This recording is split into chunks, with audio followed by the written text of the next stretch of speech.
এরপরে প্রশ্ন হলো মোজার উপরে মাসা করার বিধান জানতে চাই, কি ধরনের মোজার উপরে মাসা করা যাবে, একবার মোজা পরে কতদিন মাসা করা যাবে।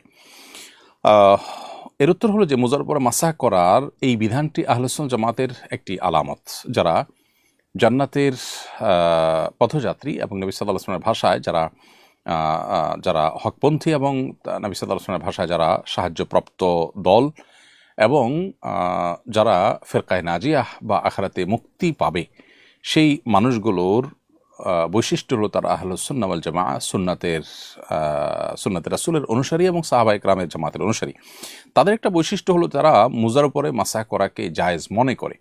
অর্থাৎ একজন মানুষ পূর্ণাঙ্গ ওযু করার পর, যে ওযুতে হাত মুখ ধুয়েছেন, পাও ধুয়েছেন, মাথা মাসা করেছেন, পূর্ণাঙ্গ ওযু হয়েছে, ওযু অবস্থায় তিনি যদি মুজা পরেন এবং সেটা পরে তিনি যদি 24 ঘন্টা পর্যন্ত এটা পরিধান করা অবস্থা থাকেন, না খুলেন, তাহলে এর মধ্যে যতবার তিনি ওযু করবেন, পাও ধোয়ার জায়গায় পাও না ধুয়ে ভিজা হাত পায়ের উপরে মোজার উপরে মাসাহ করে নিলেই হবে। উপরের অংশে শুধু একটু টেনে নিলেই চলবে, দুই পায়ে দুইবার দুই হাত দিয়ে।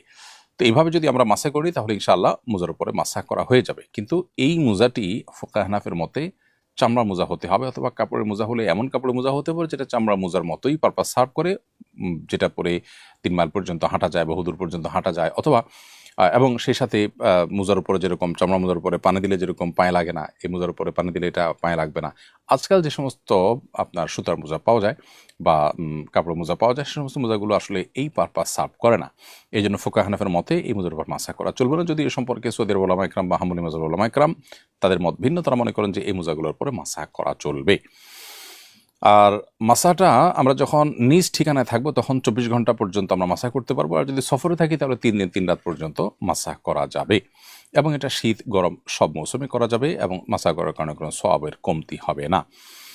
অতএব পবিত্র অবস্থায় মোজা পরার পর আমরা এই মাসা করার সুবিধাটা পাবো, এবং এটার মেয়াদ শেষ হয়ে গেলে আবার মোজা খুলে পূর্ণাঙ্গ উজু করে আবার আমরা চাইলে মোজা পরে তার উপরে যতবার উজু করবো মাসা করে নিলে চলবে, পায়ে ধোয়ার পরিবর্তে।